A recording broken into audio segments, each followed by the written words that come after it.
Perkenalan, nama saya Syarafi Islami, kelas TKR 1.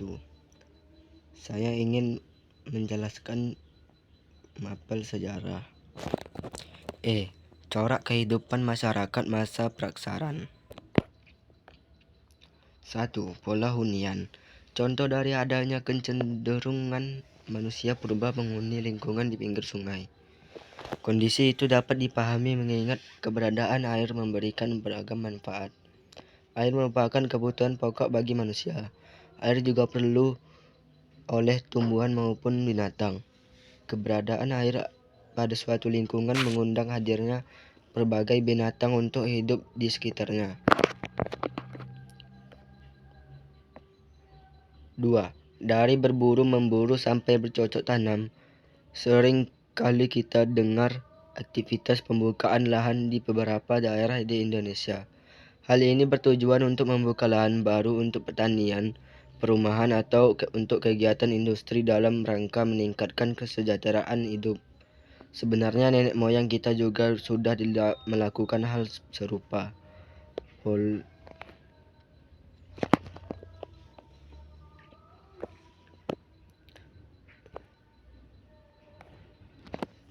Dari berburu meramu sampai bercocok tanam, berpindah-pindah dan melakukan aktivitas bercocok tanam demi kelangsungan hidup mereka. Bagaimana pendapat kamu mengenai kebersamaan aktivitas dari dua kehidupan manusia yang berpisah jarak jutaan tahun tersebut?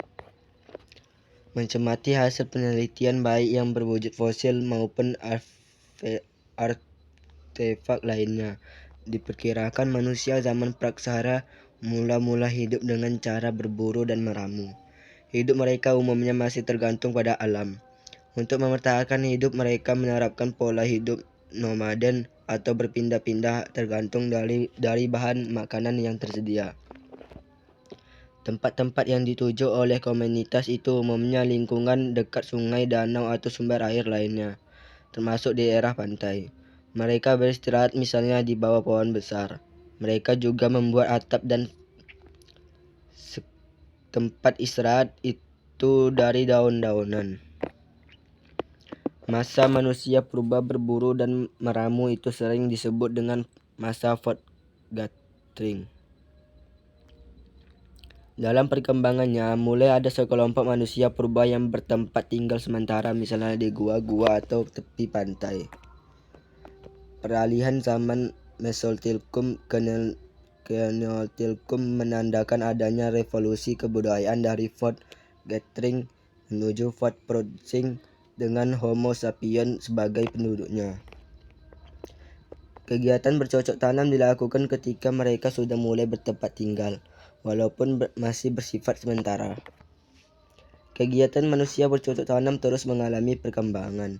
Peralatan pokoknya adalah jenis kapak persegi dan kapak lonjong. Kemudian berkembang ke alat lain yang lebih baik. Dengan dibukanya lahan dan tersedianya air yang cukup, maka terjadilah persawahan untuk bertani. Hal ini berkembang karena saat itu, yakni sekitar tahun 2000 sampai 1500 SM, ketika mulai terjadinya perpindahan orang-orang dari rumpun bangsa Austronesia dari Yunan ke Kepulauan Indonesia. 3. Sistem kepercayaan. Sebagai manusia yang beragama, tentu kamu sering mendengarkan ceramah dan guru maupun tokoh agama. Dalam ceramah-ceramah tersebut sering dikatakan bahwa hidup hanya sebentar sehingga tidak boleh berbuat menentang ajaran agama. Misalnya tidak boleh menyakiti orang lain, tidak boleh rakus, bahkan melakukan tindak korupsi yang merugikan negara dan orang lain. Sistem kepercayaan. Karena itu dalam hidup ini manusia harus bekerja keras dan berbuat sebaik mungkin, saling menolong. Kita semua mestinya takut kepada Tuhan Yang Maha Esa bila berbuat dosa karena melanggar perintah agama atau menyakiti orang lain. Nenek moyang kita mengenal kepercayaan kehidupan setelah mati. Mereka percaya pada kekuatan lain yang maha kuat di luar dirinya. Mereka selalu menjaga diri agama setelah mati tetap dihormati. Berikut ini akan menelah sistem kepercayaan manusia zaman praksara yang menjadi nenek moyang kita.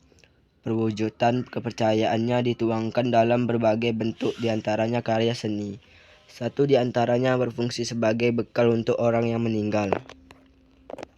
Sebelum meninggal, manusia menyiapkan dirinya dengan membuat berbagai bekal kubur dan juga tempat penguburan yang menghasilkan karya seni cukup bagus pada masa sekarang.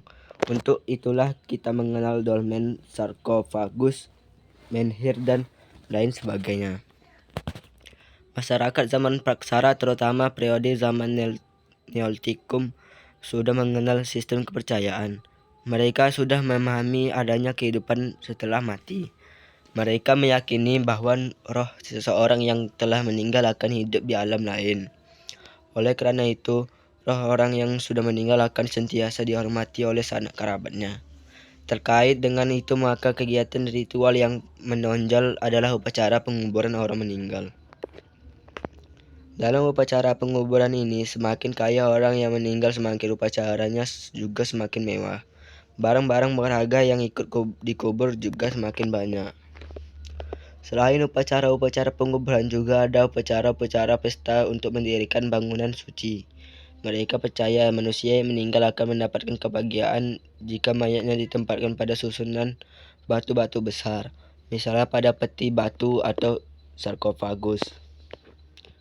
Batu-batu besar ini menjadi lambang pelindungan bagi manusia yang berbudi luhur, juga memberi peringatan bahwa kebaikan kehidupan di akhirat hanya akan dicapai sesuai dengan perbuatan baik selama hidup di dunia. Hal ini sangat tergantung pada kegiatan upacara kematian yang pernah dilakukan untuk menghormati keluarganya. Oleh karena itu, upacara kematian merupakan manifestasi dari rasa bakti dan hormat seseorang terhadap leluhurnya yang telah meninggal. Pada zaman praksara, seorang dapat dilihat kedudukan sosialnya dari cara penguburannya. Bentuk bahan wadah kubur dapat digunakan sebagai penunjuk status sosial seseorang. Sistem kepercayaan dan tradisi batu besar seperti dijelaskan di atas telah mendorong perkembangannya kepercayaan animisme merupakan sebuah sistem kepercayaan yang memuju roh nenek moyang. Menurut kepercayaan animisme, ada benda-benda tertentu yang diyakini memiliki kekuatan gaib sehingga benda itu sangat dihormati dan dikeramatkan. Dan demikian itu saya sampaikan. Assalamualaikum warahmatullahi wabarakatuh.